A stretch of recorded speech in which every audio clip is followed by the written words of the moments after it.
Welcome, Amakhosi Network. Welcome to the channel. Happy New Year. Happy New Year, Amakhosi Network. Happy New Year. In this video, we're going to be chatting about some news that was coming out and some interesting transfer news that is coming out and what people are saying on the streets and some interesting players that became available and if we feel these players will be beneficial to Kaizer Chiefs, our lovely team. But you know what? Let's get into it.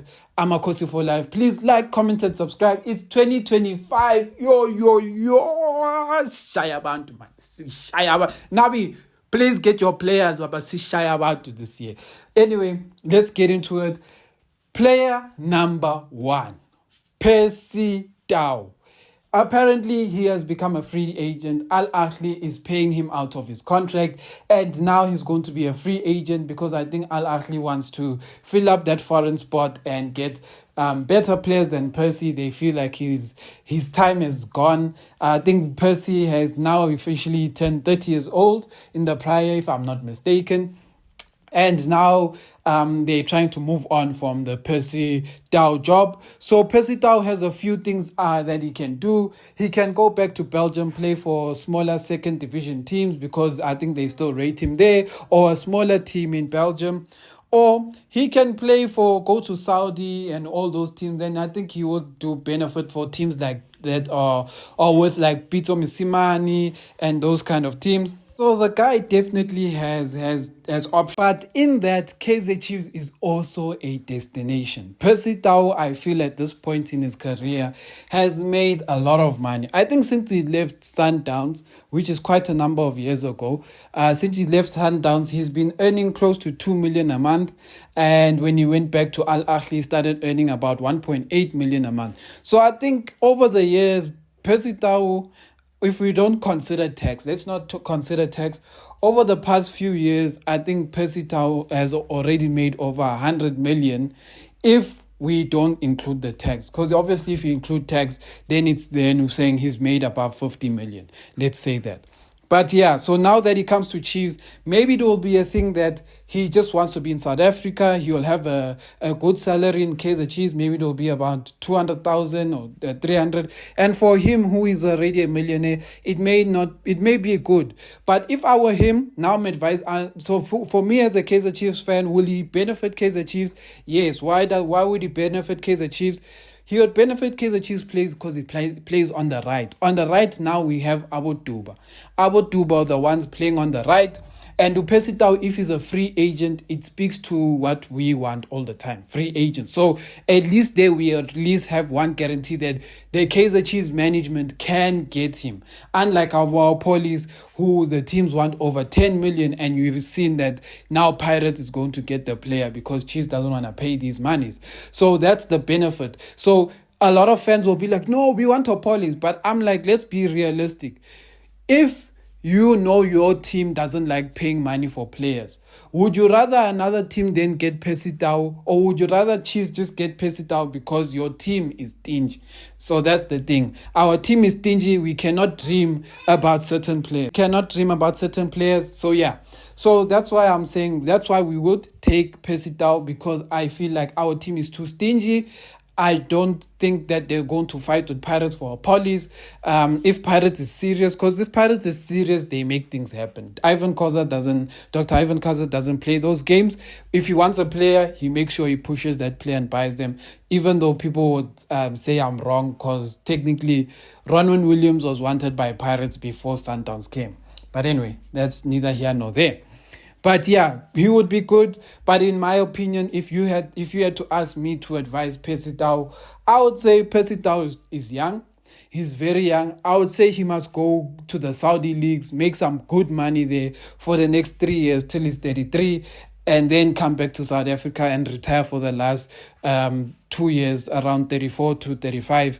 And that's when he can now child the lower end of South African money. But me personally, I feel like because money, he has a high lifestyle here, he's black tax, all of these things. It's always best to make the most of your talent. And if your talent means that you can go out there and make an additional 10 to 20 million rand a year, then I go do it, Baba. You have to look after your family.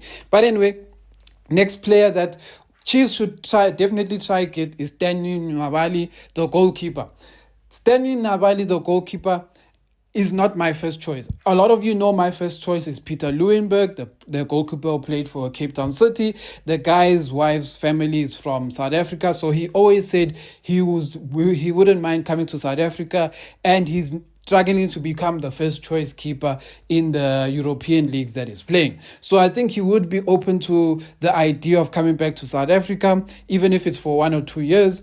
And those 1 or 2 years, I think, would be valuable for us to look for the next generational keeper for Kaizer Chiefs, but not have this unfortunate reality of not having a quality keeper. That is my first choice. But Stanley Nwabali is a national team keeper. He's actually one of the better keepers in the PSL. I would rate him to be second after Ronwen Williams at the current moment. I believe it's Ronwen Williams. Actually, maybe people would actually attack me on that. Maybe let's be fair and say it's probably Ronwen, China, and then Stanley Nwabali. But yeah, we actually have to give Usipe China a chance to compete on the African continent more before we can rate him, because Stanley has competed at AFCON at a high level and took them to the final of an AFCON. If Sipho China takes Pirates to the next level of the AFCON, I think then me personally, I'll give him the upper hand to Nwabali. Nwabali, the saves he just pulled in the AFCON for me were just worldly saves, but that's just me. I know the most of the country would have Ronwen China and Stanley Nwabali. I'm just putting Stanley there because of what he did for the AFCON. That is what I'm doing there. And I can't fault him for playing for Chippa, a very bad team, but Chippa is where it is right now because of how many saves he's made. If you go to the stats of the PSL, I think Stanley Nwabali is the keeper with the most saves in the PSL. If he played for Pirates or Chiefs or Sundowns, I think he would have so many clean sheets, it would make people go crazy. But anyway, so that's my second player, very important goalkeeper. The third one is Faisal Saloom. Faisal Saloom, who plays for Azam, for me is very important. Very important because there's the central midfield position, I feel like, has not been fixed ever since Oyeye Litulunyane left Kaizer Chiefs. Ever since Leye Litulunyane left Kaizer Chiefs, we have had people who have tried to fill his shoes, like Abo George Maluleka and all of these guys, but they have failed to do the job. It has just never been the same. And the sad part is that before Yeye came to Kaizer Chiefs, there was always a player who was of the right quality playing in that position. But after Yeye, we've just been trying to patch. We've tried Abo Buchanan, we've tried Abo Maluleka. Maluleka was decent, but he wasn't at the level of Yeye. So Faisal Saloom, yes, this is the truth about Faisal Saloom. Faisal Saloom is a top quality midfielder. But the reality of signing a player is that a player may be good somewhere else, but when they come to your team or they come to your league, they are not good. For example, Sundown signed Saavedra. Saavedra, yes, he has had injury problems, but we can all tell that he was good in Bolivia or wherever he came from. But when he got to Sundowns, he has struggled. Escoval, good wherever he was. When he came to Sundowns, he struggled. I think he even has a long-term injury right now. Sales is showing some promise now, but he hasn't hit the ground running, but we'll give him some time. But I'm just making examples. Kim Vidi was good at Maritzburg, but at Pirates is not the same. And Ndlondlo was good at Marumo Gallants, but at Pirates is not the same. Those are the kind of things I'm talking about. So Faisal Saloom, as much as he's a good player, and I think he would be good for Kaizer Chiefs, but chances are he could be a miss, meaning that he could be bad. And I want Kaizer Chiefs fans, when we do sign players, to have this in the back of their minds, that these guys we're signing, we should just be happy that our team is signing top quality players. If these guys fail, please don't go bash management on players and all of that, because not every signing will pass. For example, right now we have Miguel and Dudley. People are feeling like Miguel has failed. but they are still happy with Dudley. What does that mean? That means that not all your signings will go as planned. But as long as you keep signing top quality talent, at least the standard of the team is known. So if we sign Faisal Salum, who is showing to be one of the best midfielders in Africa, at least we have a standard, meaning that we cannot have a lower standard than that, and especially for a foreign player. So that's one thing I'll say. Faisal Salum, I think, would add value. I pray that he would succeed. He's like a box-to-box player. If you haven't watched him before, he's a box-to-box player. He looks like a combination of... he looks like a player that's similar to Tebogo Mokoena, which is why Sundowns was also starting to inquire about the boy. Because he looks like a Tebogo Mokoena who is, let's say, more direct. Because he scores goals. I think that's...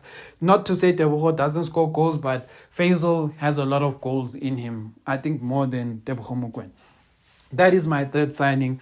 And then the fourth signing obviously will be Apollos. The Apollos one I'm putting forth, a lot of you are going to put him first, but I put him forth in terms of, is it a possibility? Is it real? Is it really possible? And my answer is that because Pirates is in the race now, I feel it's less likely because Dr. Ivan Kaizer does business very quickly. If Dr. Ivan Kaizer is interested in a player, time is not wasted. That player ends up at Pirates. The deal gets sealed. I don't know how he does it, but he does business like a real Bastion, like a real, not say Bastion, but a real man, like a real person, a real boss. I think that's what I'll say. But yeah, and then the fifth one obviously is Matuludi, is a priority signing. We have to get another right back. The Frosler and Solomon's combination is not working because Solomon's is always getting injured, even though I do like Solomon's. But we need to get ready, and I think it's about time that we prep ourselves to sell or Frosler. I think this is the period where we should make money from Frosler. But yeah, and then we need a left back. The left back one is a tricky one. I've told you guys this before. There's an option between Fawaz Beadin. There's an option between Hanamob. Some people are liking Gwe from Polokwane City. I honestly don't rate him because I haven't even seen, he hasn't popped out in my eyes, so I can't really comment on him. But yeah, my personal opinion is I don't really value Fawaz Beadin for Chiefs. And a lot of people will say, why? I'm saying because he has only performed for me at Stellenbosch. And for me, that's the tricky part. If you have only performed for me at Stellenbosch, my worry is that you're going to end up like Ashley Dupree, Quinika. Teta has been doing a bit better, so let me not add him. But you get what I mean. Maybe he'll end up like Van Rooyen, but we don't have a Pirates, a team that is winning. We have a building team. So in a building team, a non-winning team, sometimes getting a player and expecting them to do well, they just have to have that good. They have to have the energy and the legs to play that kind of game. So I don't know about that one.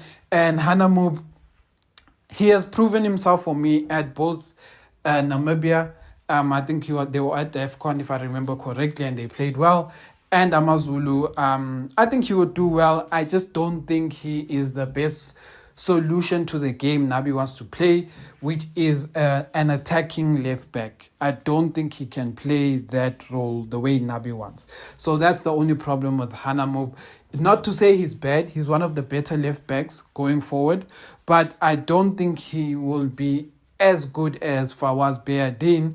But the one thing me personally, I'm not saying this for everyone, I'm saying me personally, I value Hanamub's defense way more than I value Fawaz Beadin's defense. I know a lot of you will maybe disagree with me, but because you guys see Fawaz Beadin's game going forward, I think defensively, Hanamub is way more aggressive. He's way more tactical. He understands the left back position more. And I think he does that job very well. He cleans up that job very well. I just think going forward, Fawaz Behardine is better than Hanamo, because Fawaz Behardine is actually a left winger, converted to left back. If we have to be honest, he's like Van Rooyen. Van Rooyen was a right wing.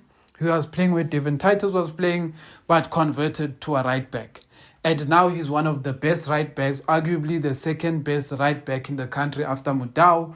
But still, yeah, that's all I have to say there. Amakhosi for life. You guys tell me what you think. Happy New Year.